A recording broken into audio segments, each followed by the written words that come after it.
Thank you all for joining us for another QB Power Hour. Today's topic is QuickBooks Online Advanced. We have some amazing industry experts joining us today.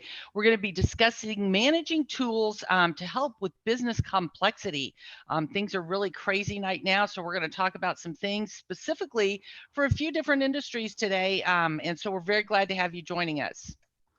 Dan, you want to go next? Yep. My name is Michelle Long. I'm a CPA, MBA in entrepreneurship, the owner of Long for Success, trainer for Intuit, a contract trainer for Intuit since 2007. So very thrilled to be still working with Intuit, even though we're all doing all of our training virtually now. Author of a few different books. Check them out on Amazon. Love to have you join us on the Facebook group for QB Power Hour. Dan, aren't we over 9,000 members now? Yep. Yeah, just updated that last night. Yeah, so 9,100. Fabulous. Wonderful group out there as well as LinkedIn. Join us out there. Dan, your turn. Hey, everybody. My name is Dan DeLong, owner of DanWith, formerly of Intuit. I worked there for about 18 years. Wow. Faux pas. And technically edited QBO for Dummies, so 5th edition. And my new project is working with School of Bookkeeping as its new partner and chief content creator. Now, our panelists today, we want to give a little our roundtable or fireside chat, since I'm actually sitting next to the fire. So first we have Megan.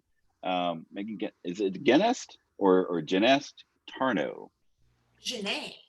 Janae. Oh my gosh. Get all fancy. Totally. I should probably drop that middle part, but you know. All right. So she's going to be joining us and speaking to us about the nonprofit industry. You want to tell us a little bit about yourself and your firm and where you came from and all of that. So I'm the founder and principal of the Mobius Group, which is a QuickBooks Online second-track consulting practice working exclusively with nonprofits since 2000. So a really long time.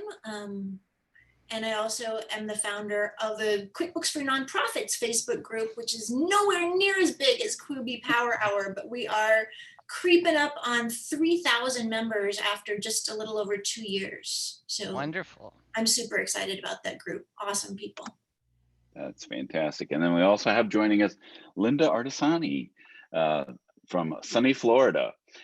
She deals a lot with the legal industry. So we're actually going to be having Linda back on to talk about niche nuances next QB Power Hour. So if you have a lot of questions about the legal industry, save yourself for the next time. But Linda, you want to tell us a little bit about yourself and your firm?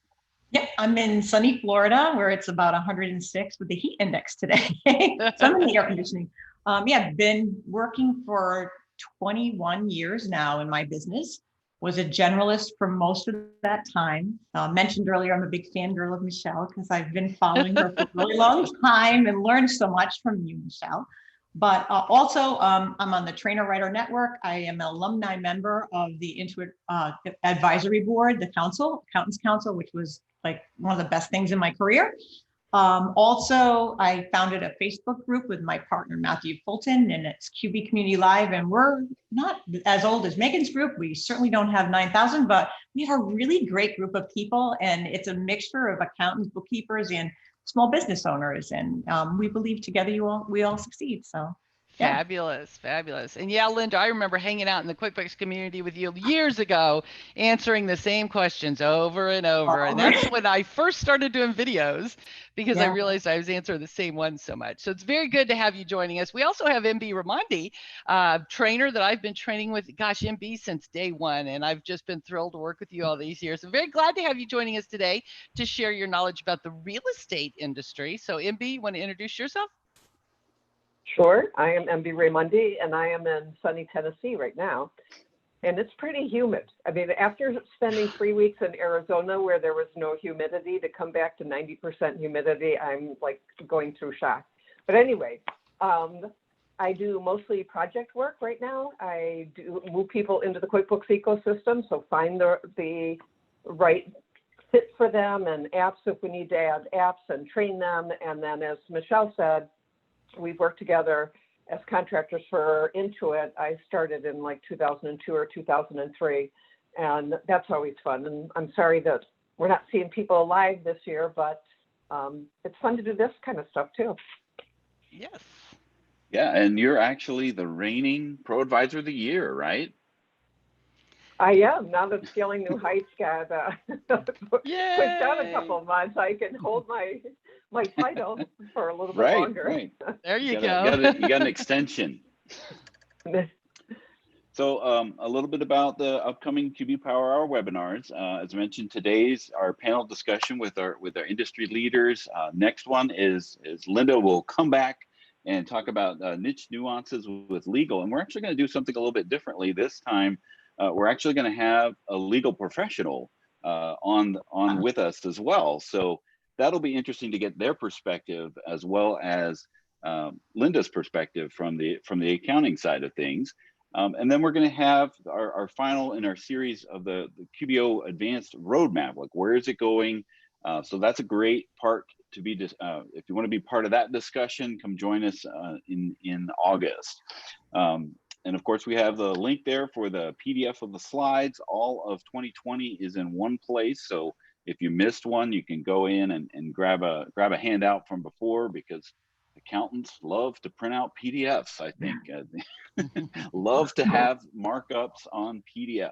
But our recordings are all on Michelle's YouTube channel, and a link there for the podcast. So if you need to listen to us on the go, we're not going too many places these days, but we do have the podcast as well. And I wanted to mention about the Q&A versus the chat. So we're going to have a lot of questions. I imagine as we go through our hour here today. Please focus your questions to the Q&A section. We're not going to try to manage the chat too much. I see a lot of chat going on in there. It's hard to do both. We do have some folks from Intuit helping us out with questions. So if you do have questions about will it do this sort of thing, or if we're talking about a specific niche, and Linda or Megan or MB are talking about something, and you have a question that you feel would be helpful, just put it in the Q&A, and then we'll be able to respond to that, and then everybody else will see the responses as well. The challenge with the chat is it just ends up being a long scroll session. So please focus your questions in the Q&A. All right, so Michelle, lead us off here. So as we said, we're going to have industry experts talking about managing today's business complexity. So Dan, go ahead and go to the next one. And one of the things that we need to realize is how things have been changing. The whole opportunity and the whole landscape out there for us as accounting professionals is changing right now. Go ahead and go next, Dan.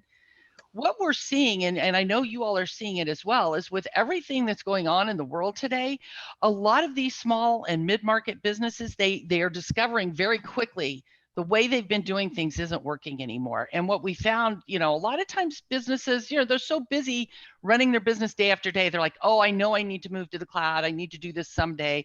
And I know I need to change from desktop to online, and I'll do that someday. I need to start selling online. I'll do that someday. Well, someday just came all at once on all of these fronts. And so all of these small businesses are faced with learning to do business in the cloud. And MB, I know you'll remember with me, Freedom in the Cloud series training seminars that we did probably 7 to 10 years ago, trying to teach accountants how to move to the cloud. So a lot of us are in a perfect position right now because we've already been working virtually and working in the cloud. And now our clients in these small businesses can use our help to start doing that. Plus they need to use their business, running it online. They're learning or they're trying to, how to sell online, how to use shopping carts. And now you have to have a shipping app. And now I need to accept payments online. And so what's happening is a lot of these clients are suddenly getting, thrust into moving to selling and working online, and they need our help more than ever. And what you'll find is some of them, they got this shopping cart app and maybe they have this shipping app and none of it's talking to QuickBooks. And that's where we can really help them to streamline this workflow, to make it easier for them and help them learn how to make this transition, because Intuit has helped us, a lot of times accountants don't like change, and we kick and scream and we don't want to do it. But look at how well Intuit helped us to be positioned to take advantage of this opportunity right now. And as always, cash is always king. And so, MB, you've been training with me a long time. What are your thoughts, and what are you seeing in the small business and mid-market community, and what are you seeing going on right now? Well, number one, I think we're, as you said, because Intuit has put us in a good position that for us, we're like way ahead of the game, right? And we already have that experience of, doing online meetings and accepting QuickBooks payments and working with apps that talk to QuickBooks and that. So we can pull on our knowledge then to help our businesses be able to adapt to the cloud. And over the last, like 6 months or even 3 months, there have been so many calls of people that need that kind of help. I mean, I want to go to QuickBooks Online because I'm not going into the office, and I need to do this. So which one should I do? So it's a great opportunity for us, and as you said, to help our businesses adapt. And as you said, they need it. So we're here and we're ready. Yep. And Megan, in the nonprofit community, how is all these changes and additional complexities, what are you seeing in the nonprofit industry? I feel like I am seeing the same things that we're seeing in the small business world, right? With the added issue that nonprofits are always so concerned about what they're spending on overhead, and overhead is anything to do with the actual administration of the organization. So they tend to still be running so often, antiquated systems that are based on the desktop and are super paper heavy. And it's really exciting that all of a sudden, all the work that I've been doing and that Intuit has helped us be ready for, suddenly they're like, I feel like I've been beating that drum for years of why are we going into the office? Why are we still cutting paper checks? Why is your general ledger accounting software on the oldest computer in the office sitting in a corner somewhere when it can be used by the whole organization? And all of a sudden people are getting it. Yep. Right? Because we tend to change, it's like, what is that saying? We do the right thing when we've exhausted all other possibilities. And so suddenly the need is there, and people are really excited, I hope, about the possibility of finally moving to the cloud, to moving to more paperless systems. But there's a lot of opportunity, but there's also a lot of challenge, because I think people, when they first move into a virtual environment, there's really impulse to replicate paper systems in the cloud.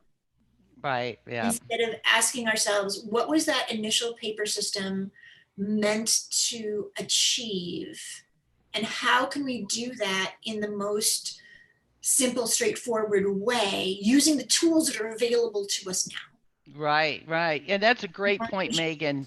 Yeah, mind change and stuff. It's a great opportunity to rethink our processes and how we should be doing things and how we could be automating these processes. And I call it kind of appifying the processes, and not doing things the same way. And Linda, are you seeing that with attorneys as well? And, are they now delivering their services virtually like so many people? And, what are you seeing in the legal industry?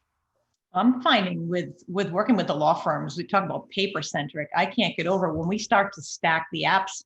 They had no clue about attaching documents to transactions because they're coming from this antiquated law firm software. And then you show them that they can do that. They're amazed. And then sometimes I'll add lien law to it. And then they work with lien law and QuickBooks. And then they're doing their pre-bills, and I found them printing them. And I'm like, why are you printing them? You can go in and approve them right in the software. You save a tree. So we've saved a lot of trees with what I've been working with these people and working with the law firms and working with the partners and the whole staff to get them to understand the processes. It's just a shift in mindset for them mostly. It's just that they came from this one way that worked. And then you've got the newer partner coming in that's like, I can't look something up on my phone. I have to call the office to find out the balance on an account. And I can get that off of QuickBooks by just looking on my phone to get the answer. And it's just, some of them don't even realize that that's available. And you're able to come in like the hero and say, hey, this is what you can do. And they're really excited to learn it. And they're happy that they can see this new process. And you have to work slowly with them, but eventually they're like, they're thrilled because it saves the time, and the time is the most important piece. And I'll tell you, Linda, talking about being a hero, I think that's where QBO Advanced really helps us take it above and beyond just the basics and really be a hero. And I know you're going to talk to us a little bit about custom fields coming up. So Dan, do you want to go ahead and launch into our first poll question that we have? Yes, I will. So are you using custom fields in Advanced? You know, that was one of the big launching points when it came out, and you know, some people have really gravitated towards how that can now be used, and you know, it's going to be a hot topic today when we go through each of these industries of how that's being used. We did have one of the industries is not represented is the general contractors. We did have a niche nuance with Tanya Schulte about contracting, and she is completely using QuickBooks Online in that space. So, you know, right out of the box, you know, maybe it's not the best thing, but you find other apps, and I don't know if we're going to have time to talk about the different tech stack that Linda mentioned, but it is possible to have that be the centralized point, have a QuickBooks Online, and then you know, attorneys are going to live in lien law, or contractors would live in Notify. That's what she would be recommending. So and I think, Dan, that's what's so beautiful about QuickBooks and the way that Intuit built QBO with the open platform, where you can have all these industry-specific apps developed to add on to integrate with QuickBooks. I mean, so many times we would see a small business, they may have industry specialized software, but it didn't talk to QuickBooks. And now we can get that integration, which just is amazing. And so it is a great time for us to be able to help these clients to do this. And Don posted in the chat, he said, I need help to change my mind. And Don, I'll just tell you myself, and I know MB and probably Linda, a lot of us are longtime desktop users. I first started teaching desktop in 1999, so I was using it mid-90s, and I think a lot of us are in that same boat. I've written books on desktop, taught it, loved desktop, worked in it, you know, like crazy, and now I never use it unless I'm doing a conversion. Because once I learned about QBO and I started using it, and I started learning the keyboard shortcuts and the navigating tips and all that, going back to desktop just seemed clunky and dated. And that goes along with the whole workflow processes. So I think the key to changing your mind is learning more. So I think it's great that you're here today. And these three are going to share some great tips on what we can do that'll help hopefully be eye-opening for you. So a lot of people not using the custom fields. So maybe that will be part of the changing the mindset as we go through these various things. So yeah, so managing the complexity with niche accounting. So Michelle, you want to segue us into our panel? Yeah, well, so we've talked a lot over the years about, you know, the riches are in the niches. And we've mentioned that, you know, I think I've done webinar or seminars or breakout sessions on it at QB Connect or at Scaling New Heights or whatever. But when you get into niche accounting, and that's what we're going to be talking about today with the three different industries. Go ahead and go to the next slide, Dan. There's a lot of really, really great benefits to getting into niche accounting. Like Linda had mentioned, working with lien law, there's also Clio and things like that. So a lot of accountants are now pivoting and adapting and focusing on an industry or a niche. And so when you do that, it allows you to learn the unique features of that industry, the apps for that industry, the lingo and the terminology, how to use and implement these custom fields like you're going to learn today. So this specialization has its perks. You don't have to know everything. You don't have to know all of these different industries. By focusing on just one or two, it helps you to become an expert, command higher fees. It also then helps you to kind of streamline, you know, which app stack are you going to use? Which app stacks are best in that industry and things like that. So these three are going to be talking more in depth about the advanced tools under QBO Advanced that help within the industry, such as the custom tools and other things. You're going to learn about three different industries here with the nonprofit, real estate, as well as legal, but also like Dan mentioned, construction, and different things like that. So any industry that you have an interest in or a lot of clients in, any of these industries can be a good one to pursue. And there's just so many benefits to doing this. And we're going to get more in depth on this a little later. So I don't want to take too much time because these three have amazing information to share. So let's go ahead, Dan, and move on and let them go with Linda, starting off with legal. I'm the first one, and I got lucky because I get to say everything about custom fields that we were laughing before, saying that I won rock, paper, scissors, that I get to speak about custom fields first because we all use it in our workflow with QuickBooks Online Advanced. Just a few of the terms you need to know. Advanced client costs. These are the things you want to learn as you start to develop. If you're going to be working towards a niche, you want to learn the lingo, right? You want to know the words, you want to know the terminology that the attorneys use so you can speak to your client on that respect. I thought I would be bored being in a niche business. I thought I was going to be, I'm going to just get so bored, and the opposite happened. So if you're fearful that you're going to be doing the same thing over and over again, and it's really going to be boring, it actually brings you and elevates you to a higher place where you're able to study the industry. I listen to legal podcasts. I absorb it all. And what's cool about it is you get to work with the client in a more advisory level, which is how you get to charge more money and make more money doing what you do. So you're able to build a team around it. You're able to, like Michelle was mentioning, you don't have to learn every app. When I was a generalist, I had to learn every app. I had to know Notify was good for construction. I had to know all these different apps. Now I just studied and pick my perfect workflow and I stick to my workflow. Somebody comes in, I try to stick to it. I tell them this is what I use. These are the tools I use. And really in the long run, the attorneys don't care what I use as long as it works for them on their side of it. They don't care as long as I get the work done. And that's basically the most important part. And then I'm able to, what I'm finding working with the attorneys is I'm able to start to talk to them about, they don't even really look at their records to dive into their numbers. And that's the fun part of the job. Want to go to the next one, Dan? We'll get into all the cool settings in in QuickBooks. So in this particular one was a key with one of my clients. I had a client using Plus. She didn't have trust accounting. She could totally stay in Plus. They actually masked some of the names on their chart of accounts and put them in cost of goods sold, changed the naming on it because they didn't want the whole staff to know where the attorney's salaries were. So when we started digging into the records, I'm like, what is this account? And realizing when we got into it, you could see what it was. And with QuickBooks Online Advanced, user roles have been so important. We moved them up to QuickBooks Online Advanced. We put the people that she had, it was a huge firm, and we put the employees in different levels. So there's some people who just receive the payments on the accounts, like the receptionist in the law firms. They had a very restricted role. So there's a payment associate role that you can pick for, that's in QuickBooks Online Advanced, and it's not in the other versions. So we were able to do that. There's a restricted payments one. We use that one for those receptionists. So there's different roles for just different aspects of the program. And I found a really cool page, and if I can find it again, I can share it, where you can see the view of what the person can see.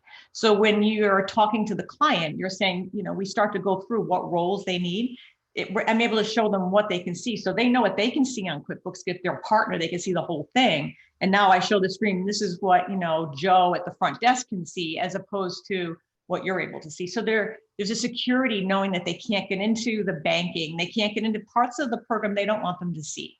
So this worked beautifully for my clients. It's a very strong feature when I start to work with the clients I work with, which are more mid-market law firms, the bigger firms with multiple partners and a pretty good staff. Want to go to the next one, Dan? This is another feature when I talk about the features that are really powerful. This is probably one of them. So a lot of the partners have access to the entire program, and they're able to go in, and we're able to specifically pick and target different revenue streams and different parts of what they need to track. And there's little dashboards. So they love, most of the attorneys don't really want to get into the accounting. They don't want to see a report with a lot of numbers, but they love this because they're able to, I'm able to customize it, select if they want to test, like look at their practice area, see which practice area is making more money, which attorney is making more money. That's the other piece. So I'm able to select key points of the data and work through it to be able to show them on a one quick screen on their report section, the business performance center, where they're at. So they don't have to call me for it. They can just look at the screen and I can customize it to what they need to look and search for, which leads into the next screen, Dan, which is the custom fields. So I won rock, paper, scissors here. So this one's important because when I work with a lot of the firms, I take them, we get the client, I have a business partner, Sarah, we get a client and they're in juris, so they're in PC law. And these products are very, they're law specific, they're desktop. They are weak accounting platforms. So the attorneys aren't really used to seeing data and extracting data and really getting granular with the data. When we bring them into QuickBooks, a lot of times we're working in a firm where there's a partner that's maybe a senior partner, and then maybe the son or daughter is coming into the firm, and they're the ones starting the conversation of moving to the cloud, getting rid of the server. We just start with QuickBooks Online Advanced when we start the discussion, because I need all these features to be able to customize it. I'm able to take some of these custom fields, like if they were tracking in Juris a matter number, there's no matter number. QuickBooks is a program for everybody, but I'm able to create these data points that are so important for them that they had been using all along in their old platform. And I'm making the new QuickBooks file do the things and track the data points that are essential for them to track that I'm not able to do in the other platforms. You only have 3 points that you can track for customer viewing in QuickBooks Plus. I don't have ones like the ones I have in QuickBooks Online Advanced, where I'm able to do a date field. I'm able to do a drop-down list. So it saves in errors. I can pick I can use the initials. So if I'm tracking things by attorney, I can use the initials, and I'm not having somebody throw a middle initial and create a new one if they're just using a text box, which I have in the Plus version. I have in Advanced, I select a drop-down list. So if anybody else, when we work with these firms, a lot of times that they're bigger, I'll have admin staff that's doing some of this work. There's no errors. They know which one to go to because it's a set amount in the field. So they can pick which one in the drop-down list. That saves me a ton of time in cleanup because it's keeping the books really accurate. And that's one of the most important features about why I pick Advanced over any of the other products. And then we'll go back into the custom fields here where we have 48 of them to choose from. So there's 48. I'm able to check and pick so many different ones that besides matter number, we're able to pick case number. We're able to pick practice area. We're able to pick originating attorney. All these little terms that are specific to law firms, I'm able to track those data points through the product. And you can do them, there's also fields for vendors. So you can really start to get into, this really just use your imagination to really start to really fine tune what you want to track for the attorneys. And the sky's the limit here. Yeah, I mean, just coming, when it was first launched, it was 10. And looking at what it is now, it's 48. So once the doors open, and a feature comes out, it really just lays the groundwork for just getting things better and better. So I remember my original training at Intuit. The trainer was like, if you don't like the way things are here, wait a week, and it will change. And then this, if you don't like a feature, just wait. When you're talking about being the hero, when they come to you and they say, I need to track this, it's not in QuickBooks, and you're able to say, wait a minute, and you make the field for them like you look like you're like a rock star accountant, right? Because it's there all of a sudden. I can put it in there and I can have it in there available for them to add to when they're putting the data in. So it's great. It's so versatile. That's the whole big thing about QuickBooks Online Advanced. That is amazing. And Linda, Cameron would like to know, she says, I want to use probate fiduciary trust accounting with QBO. Any recommendations would be appreciated. Yeah, I love lien law, and that piece is like putting the business attorney's business suit on top of QuickBooks. So it gives me the ability to track a whole bunch of other things in detail. Trust accounting is hard, and trying to do it just with QuickBooks alone, it's doable, but it's a ton of steps. And we're always talking about saving time. And the point of these apps, like a receipt bank, where we're pulling everything in and pushing it and adding things, it's just those things save you time, and it makes the work more accurate. And that's really it. Saving time and making the data more accurate is the way to go. So I would highly recommend, if they want to reach out afterwards, I can certainly, talk to them and show them a little bit about it, and they can see how easy it is. And I have a lot of stuff on my blog, because the program, I've tried a whole bunch of programs with all the migrations I've done. None of them come close to it. So. Well, and Linda, I can't wait to hear more from you on the next QB Power Hour. 2 weeks from today, folks, you'll want to join us for one on legal. Dan, do you want to go ahead and go on? I think we got our poll question. Yeah, there we go. Next poll question, and I've got too many things up on my screen. We'll go here. And we just had a great question come in while Dan's launching that poll. Kathy has a question. She says, I only have a few clients on QBO Advanced. In your opinion, do you think it's worth the money to move all of my larger clients to Advanced? I need a really good dashboard clients can access. And I love that question, Kathy Reed, but stay tuned. We're going to hear from MB and Megan, and then we're going to talk about this towards the end of the webinar today, because that is a question we get a lot, is what about the cost? And so we will address your question live towards the end of the webinar. So you have to stay tuned. A little cliffhanger there. We'll give you our thoughts on that coming up. Yeah, our question here is, do you focus on niche accounting? Yes, no, I'm still deciding. Maybe I know I need to, or no, I just prefer to be a general practitioner, or maybe it just doesn't apply to you at all. And Dan, when I first started my practice 20-some years ago, I hate to say how long, it makes me feel really old. I was a generalist, and I did take any client that came my way, because I was new in my business and I just needed any client I could. But as my practice grew, and as I grew and learned more, I also learned areas that I liked and areas I didn't like. I quit doing payroll, because back then, it wasn't like it is now. It was hard to take a vacation even, because people had weekly payroll and stuff. And so I learned I also wasn't a big fan of inventory and stuff. So I started specializing over the years, going towards industries that I liked and I preferred to work with. And it made things a lot easier then also to network with my peers and exchange referrals, to where I could be like, well, I don't know about nonprofits, but Megan can help you out with that. And, she could say, well, I don't work with this, but Michelle could help you out with that. So it really helped in a number of ways by focusing on a specific area.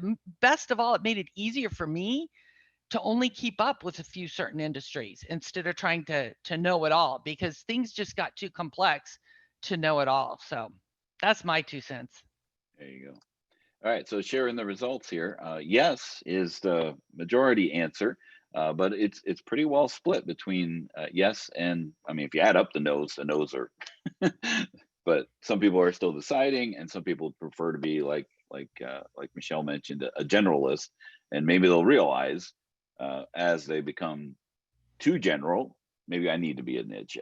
So that is. Those are results here. I'll stop sharing and we'll move on to MB, talking about real estate. Okay, I got close. Somehow my poll is still open on here. So when you're talking about real estate, as it says on here, that's like a really broad niche. So different aspects of real estate are going to result in different processes. So I don't know that I would say I specialize in real estate. I think I would go down and try and be a little bit more specific as to what kind of real estate people or businesses do I want to work with. There's real estate agents. Now, those are usually sole props, or maybe they're employees, and that's pretty simple, right? But how about and I don't even have it on the slide here, how about the agency itself? There's so much to track if you're a real estate agency, as far as expenses that are going to be split, and when you're doing commissions out to your agents, subtracting out the expenses that are going to be split. There's a lot to that. Then you have like a flipper. So who's that? That's somebody who is in the business to buy, fix up, and sell. Another kind of real estate are the developers, and they're building on spec, and then they're selling them off. Or maybe, you know, they're developing typically neighborhoods, and what do they need to track for that? So I have a friend who works for her brother. She's using QuickBooks, and he is a developer, and it's a real challenge for her to get all of the information that she needs to track for each of these houses in the development. And we've been working on how can we do that in QuickBooks to get it to work for her. You could be an owner of rental properties. And then I think one of the more complicated ones is the property managers. So you have to have special reports. You're dealing with typically with multiple owners and certainly multiple tenants on there. Things that we can do to help them are help them figure out what their rent amount should be, what processes should they be using for collecting security deposits and rents and working with their tenants and maintenance contracts that they may have with, you know, landscape or snow blowing. And to me, that's one area that is really well suited to QBO Advanced. I mean, maybe not the agent as we're looking at this slide, but the rest of these can really fit in.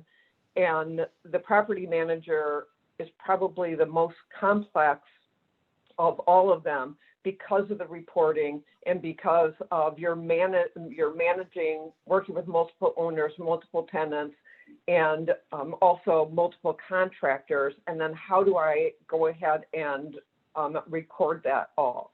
And keep in mind that, I mean, I've worked with clients over the years that have used some really very expensive property management software, and they don't use half of it. You know, they probably don't use 20% of it. And so if I can get them set up in QBO Advanced and it can do everything that they need it to do, they're saving a lot of money. And as Linda was talking before, you know, things like that do make us look like rock stars because we're getting it all in one place and we're saving them money. Next slide, please. So as Linda said, she got to, she won rock, paper, scissors on there, and you'll see we all love custom fields. And as Dan said, and as Linda said, having 48 fields and the fact that we can create drop-down lists, and it's not just, the field is not just attached to a sales transaction, because that's what we have in Essentials and Plus, is it's either sales transactions or 3 custom fields for a purchase order. So now we can also attach them to customer records and vendor records, and then we can easily go ahead and get reports. So, I mean, to me, this is one of the best features of QBO Advanced. I mean, there's a lot of other good ones, like Linda was saying about the user permissions, which are getting better and better. As Dan said, you know, next week, well, who knows how many we'll have and what will happen when we open up QBO Advanced. But so the ones that we have here are ones that there's a report that is called like a rent roll report. And so things that need to show up on that report are things like the move-in date, what the monthly rent is, what the security deposit is. And that's the other thing, is that you can help them figure out what should the security deposit be. So it may be a security deposit plus the last month's rent that we would still consider a security deposit, because a lot of tenants end up leaving and they don't pay the last month's rent, and then you're taking that out of the security deposit. What happens if you also have to do work on the property? So you need that. So we can help keep track of that. And the fact that we can put in the format of what has to go in these fields is really helpful. So obviously the move-in date is a date field, and then the monthly rent and the security deposit are using a number format. So they can be brought into reports, so both list and detail reports. So we can get like a rent history detail, which is really a customer balance detail report, but we rename it and we save it that. You could also create custom fields for like maintenance contract dates. You could track for when do you need to request an insurance renewal, because you require your tenants to have rent insurance on there. With vendors, it could be workers' comp certificate expiration dates on there. And if you're dealing, I mean, property management, you could be dealing with a lot of properties. You may have a sales office that is going out and you have sales reps. And then with that, I would definitely do it as a drop-down list so that it's entered consistently, and then we can just continue adding to the drop-down list. So I think, I mean, again, custom fields is really important, and I think it's one of the best features of QBO Advanced. Next slide, please. Another feature that I like is the fact that we have unlimited class and location tracking. So again, in QBO Plus, we have a combined limit of 40 classes and locations, and in QBO AV or Advanced, it's unlimited. Now, and then we can run reports on it, right? So one of the questions I get is, well, what do we set up as customers and what do we set up as classes? Are we going to use that, or locations? Because it kind of depends on how you're doing the accounting, and I'll talk about that in just a minute. But the quick answer is you really are going to use both. So the reason for using classes is reporting. Typically, if you've got an apartment building that you're managing, or multiple apartment buildings that you're managing, you're going to use a class for each building, so you can easily, because at this point we can't collapse vertically on our reports, right? So we would see all of the subclasses and the total, so we could use a class for the building itself, and then we can run reports, or location again, reports on the entire building. And then the reason we use customers is for actual tracking, right? Because I don't invoice a class, I invoice a tenant, whether I send them out or whether I'm sending them out or not on that. I would like to encourage people to get permission to, take money out of their bank account or charge their credit card and just do the automated sales receipt that would process the payment at the same time. And that's the thing too, is as you get to know the business and what its needs are, you can develop processes that will work among multiple, property managers. In this case, what we're talking about are multiple real estate agencies or multiple developers. And then that makes it, you can just keep fine tuning it. Now, on the other hand, you have to be flexible, and you still have to do your due diligence and do your needs assessment and your discovery phase, because what works for one might not work for something else.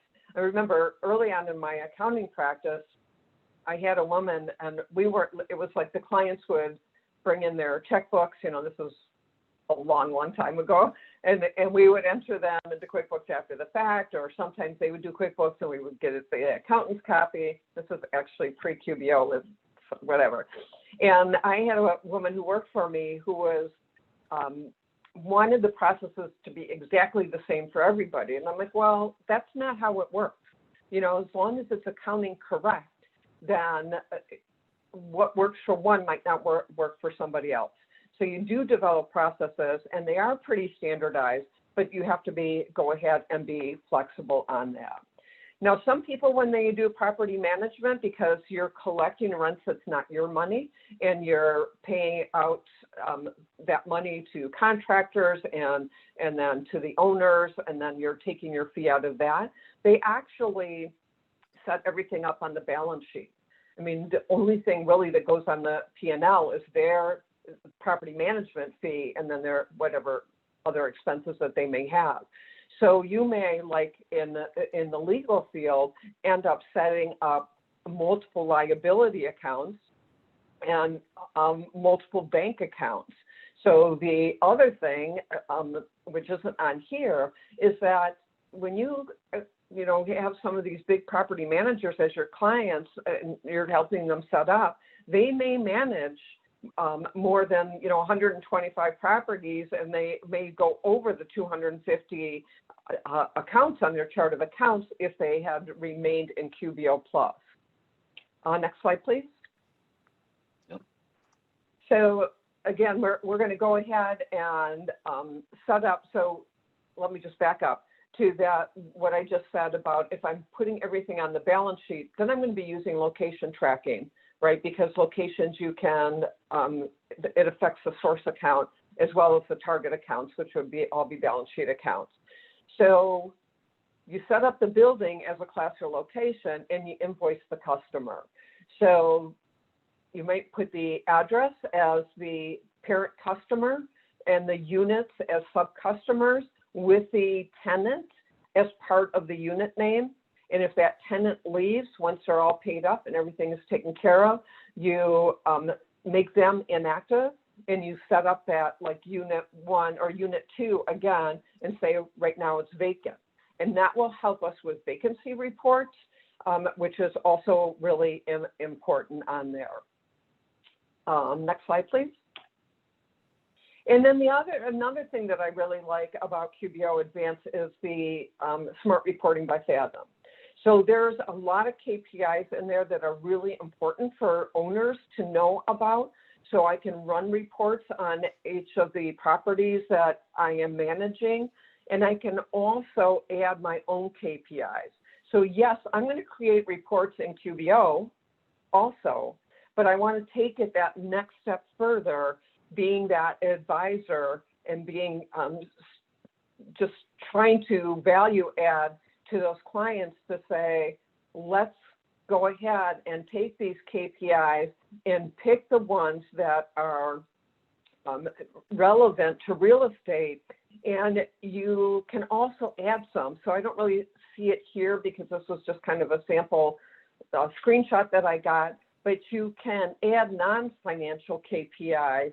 And so things like the occupancy rate, which I was just talking about, why we say unit 2 vacant, so that we can get that information and we can put that in and have a really good report that that we can give our owners.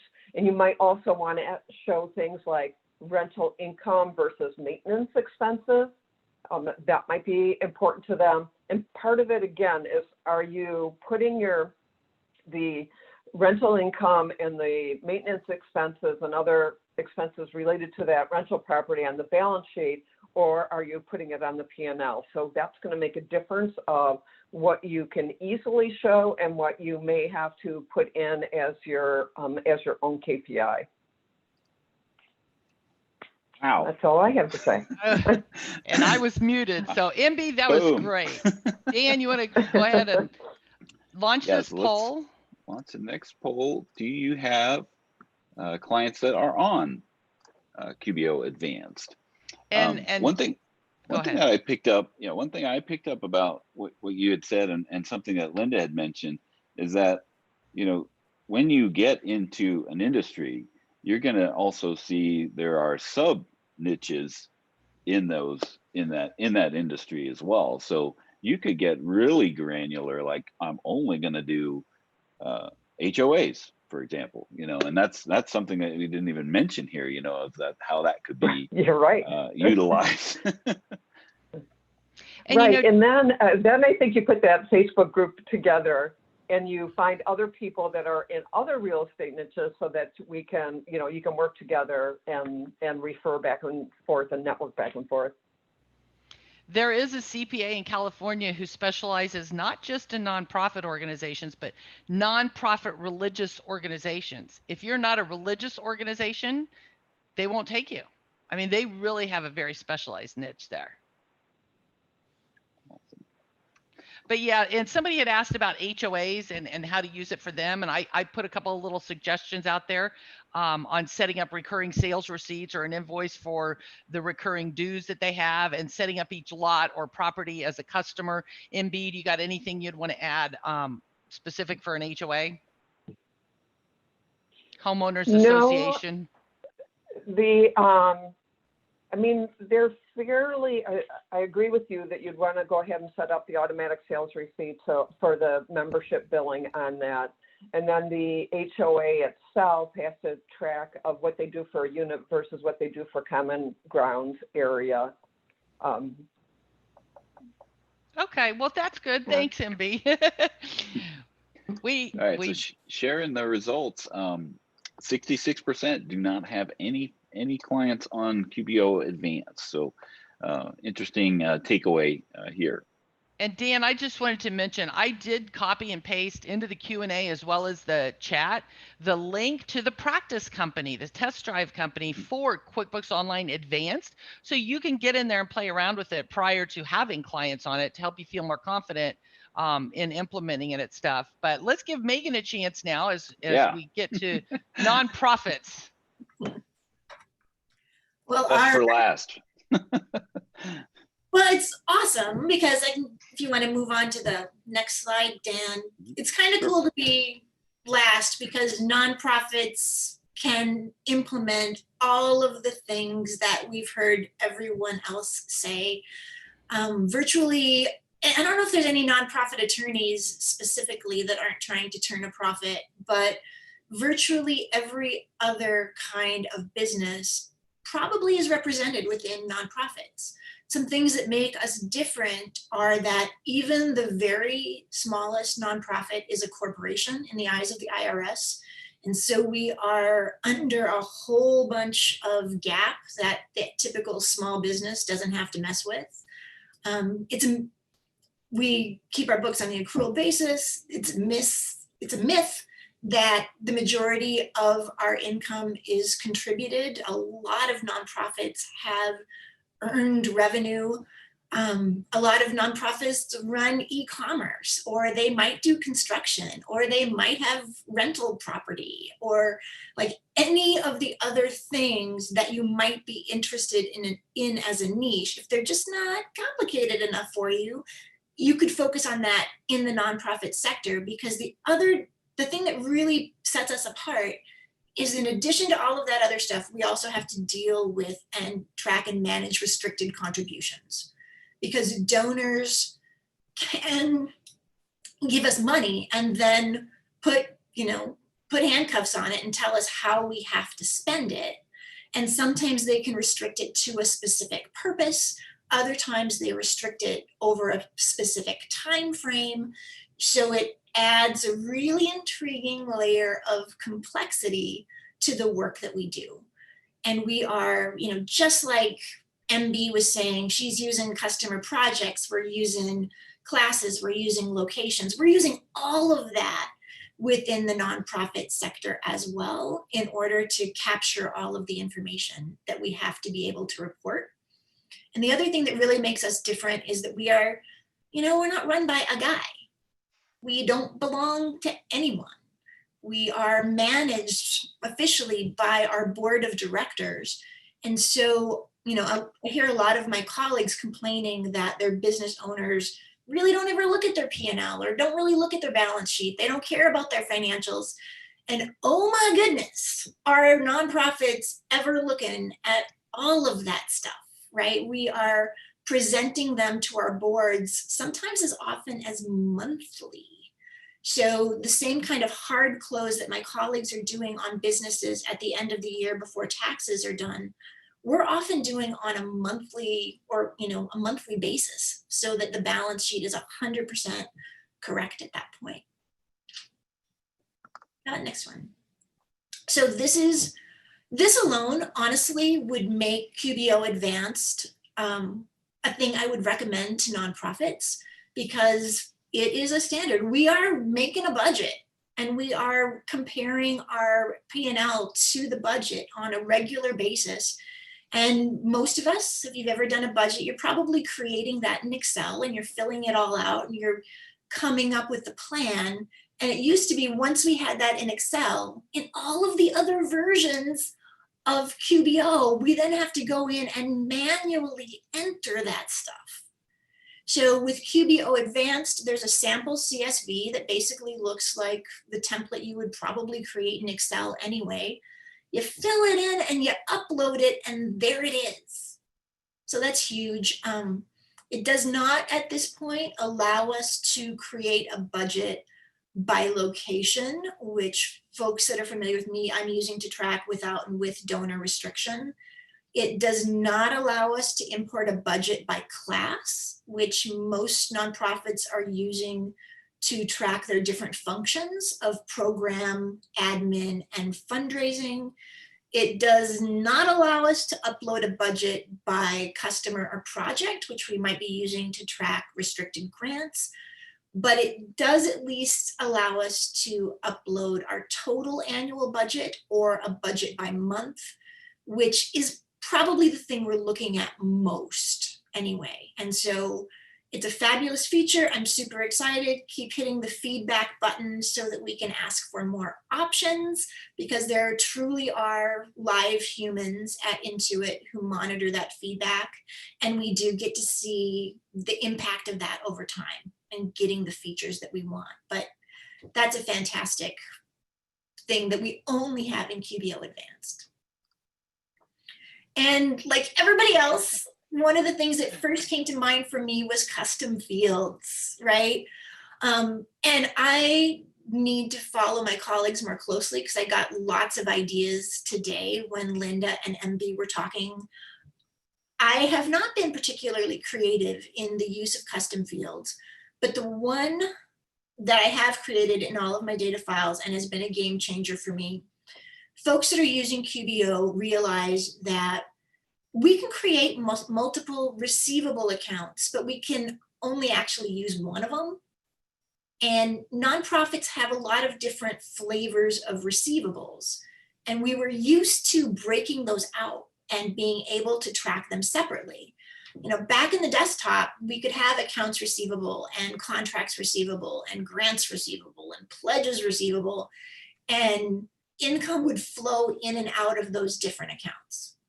So when people first moved to QBO, what I saw them do was keep all of those accounts and do just crazy journal entry gymnastics, trying to keep them balanced and accurate. And it was just an insane and useless, use of time. So one of my favorite uses for custom fields is to make one called receivable type and just determine the flavors of your organization, right? Everybody's going to have accounts. Most people may have contracts. You'll probably have grants. The people I took a screenshot from have both time and purpose restricted pledges. And what this allows us to do with the drop-down list, right? We can do custom fields in QBO Plus, which is the other one that has budgets. But you have to manually type it in there every time, which means if you type pledges and don't put a space, it treats it as something completely different than if the space is there, and it makes a mess of things. With the drop-down list, we can determine what the options are, and then we can use that custom field to filter our detail and our summary reports, right? So I can look at an open invoice report and I can filter it just for grants.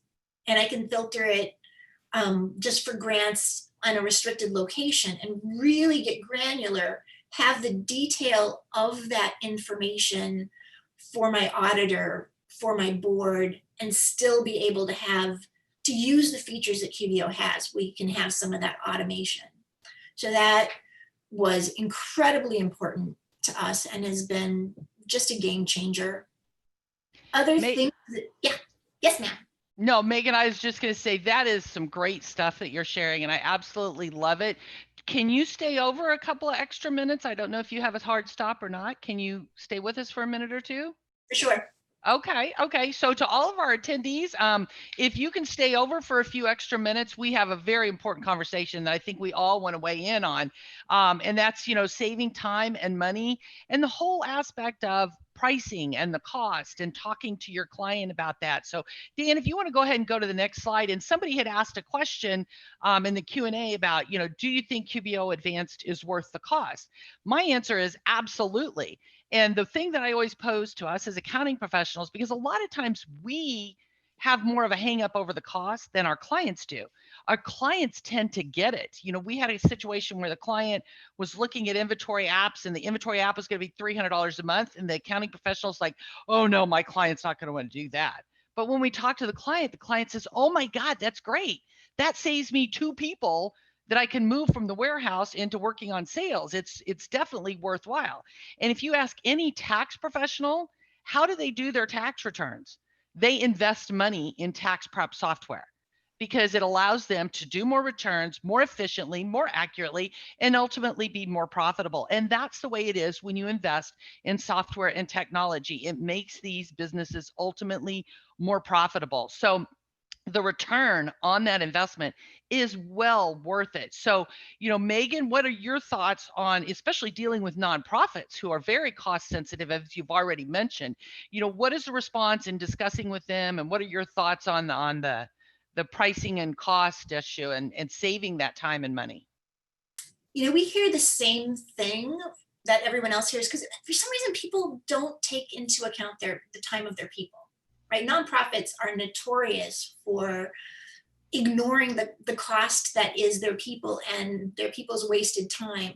But we're also a little spoiled when it comes to QuickBooks Online Advanced, because Intuit very generously donates licenses to an organization called TechSoup. And 501c3 nonprofits, churches, and libraries can get QuickBooks Online for just an admin fee each year. So QuickBooks Online Plus is $75 a year, I think, and QuickBooks Online Advanced is $175. And it was interesting because I've sometimes balked about talking to my clients about that extra $100. And then you go, you know what? There are so many additional benefits. Like, I'll just roll that into my fee and refund it to you. Go and spend the extra money to get QuickBooks Online Advanced so that we can take advantage of those features. That's great comments, Megan. Linda, what about from lawyers? Do you get pushback, or what's the feeling in that industry? I start with QuickBooks Online Advanced, and because law firms are using products that cost like $15,000 a year, QuickBooks Online Advanced is a bargain. Exactly. And they don't have to pay for the server. So yeah, they never balk at the price. It's a different industry, obviously, than Megan's, but no one ever have really a conversation about it at all. Wonderful. MB, what are your thoughts? I think, it's just the cost of doing business. And one of the things I like working for the more, mid-sized businesses is they see that value a lot, and they don't balk at it. So it's how we present it, right? This is just a cost of doing business, and it's going to get you what you need to do. Yep. Dan, comments? Yeah, when you guys were talking about the custom fields, I want to talk about it. But you have 2 major advantages with the custom fields. One, it avoids error, and that's something that you can talk to them. When you have a drop down, how much time is this going to cause you not to have to deal with fixing this sort of thing when you don't have an error. And then one of the things that I'm not sure if we touched on a little bit, but when you have those different custom fields being able to be selected as a date field or a number, it adds to the dynamic reporting. So now you can actually use those as ranges in addition to just being able to filter for them or sort by them on reports. So you have that other dynamic option as well. So being able to present that to people of being, doing more with what you have, and you're going to be able to save time, which is money when it comes to the bottom line. Yes, very good. All right. Well, I know we went over, but it was very, very valuable information. I would like to remind people of some of the resources that we have. Dan and I, this is our third webinar that we've done on QBO Advanced. So go check out those. There again is the link for the test drive company that we have. You've got an overview video there, detailed information. And again, join us the next time as well as we talk about legal more with Linda. And Linda, MB, Megan, all three of you, and our Intuit people, Mindy, Shauna, and Brandy, answering questions in the background, helping organize and coordinate and getting us all together. We appreciate that, as well as all of you joining us. Continue the conversation in the QB Power Hour Facebook group. We'd love to have you join us out there.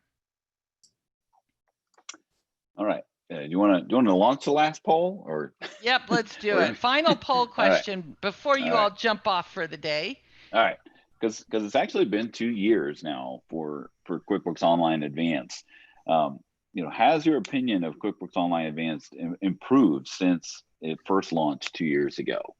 I know in a couple of the other webinars that we've had about QBO Advanced, it's improved just in the webinar.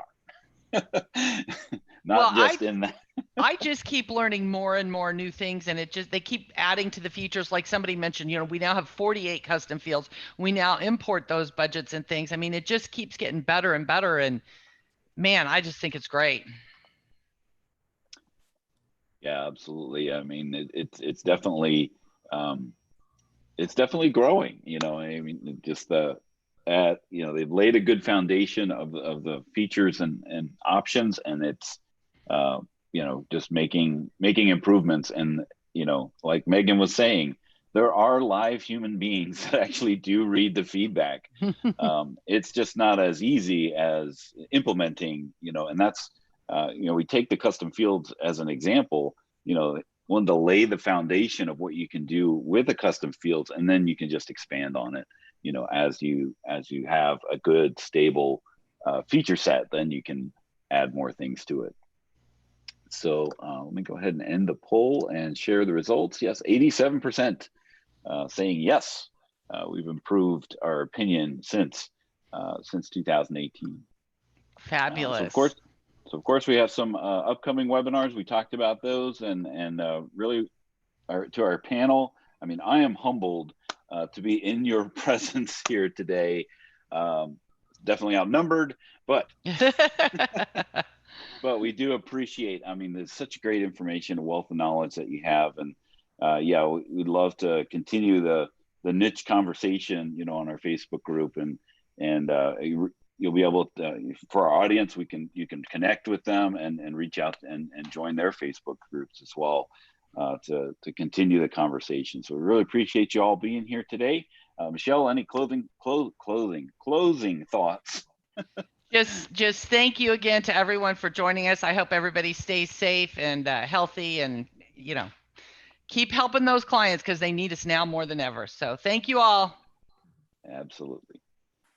Bye, everyone. Thanks for joining us. We will see you next time.